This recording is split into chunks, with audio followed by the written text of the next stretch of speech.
We're astounded by the expenditures to which governments around the world have committed themselves during the pandemic, of hundreds of billions to several $1 trillion. But the asset managers that come to COP26 in Glasgow in November of this year will bring $100 trillion of assets with them.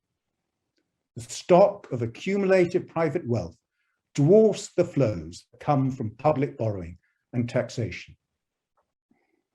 So that it's vital we are clear why business exists and the purpose to which that wealth will be put.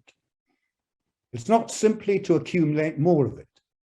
It's to create profit in the process of solving problems, problems that you and I face as individuals, communities, societies, and the natural world. In other words, it's to profit from producing solutions, not problems. That's why we emphasize the existence of business as being to produce profitable solutions for the problems of people and planet, not profiting from creating problems. It is critical to the functioning of our economies and markets as well as societies. Profiting from solving problems promotes entrepreneurship, innovation, and competitive markets in solving, not creating problems. This report takes that simple insight and addresses the question, how does one design public policy and business practice to deliver it? And the answer is as straightforward as the observation. Make sure that every part of public policy and business practice is directed towards achieving purposeful business whose purpose is to profit from producing solutions, not problems.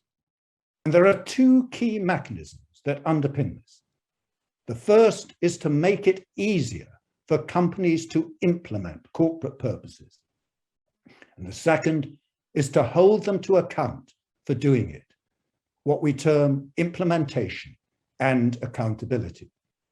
Promote the entrepreneurship, innovation, ownership, finance, investment, competition, and incentives that implement corporate purposes, and ensure that the ownership, governance, stewardship, measurement, and regulation are in place to hold businesses and their boards of directors to account for doing it.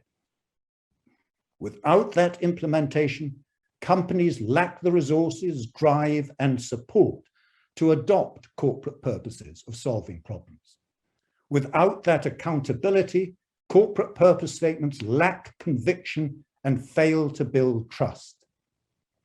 Companies' commitments to fulfill their purposes must have consequences for those with the responsibility for making them happen, namely the boards of directors, if they are to be trusted and believed. We take the UK as an example of a country that is particularly well placed to do this. It already has the policies that are needed: the Companies Act, the Corporate Governance Code, and the Stewardship Code. But they lack the implementation and accountability to really deliver purposeful businesses. What is required is an evolution and enhancement, not a revolution, of current policies, but it's an evolution that will have profoundly beneficial effects on the performance of business as well as our environment and societies.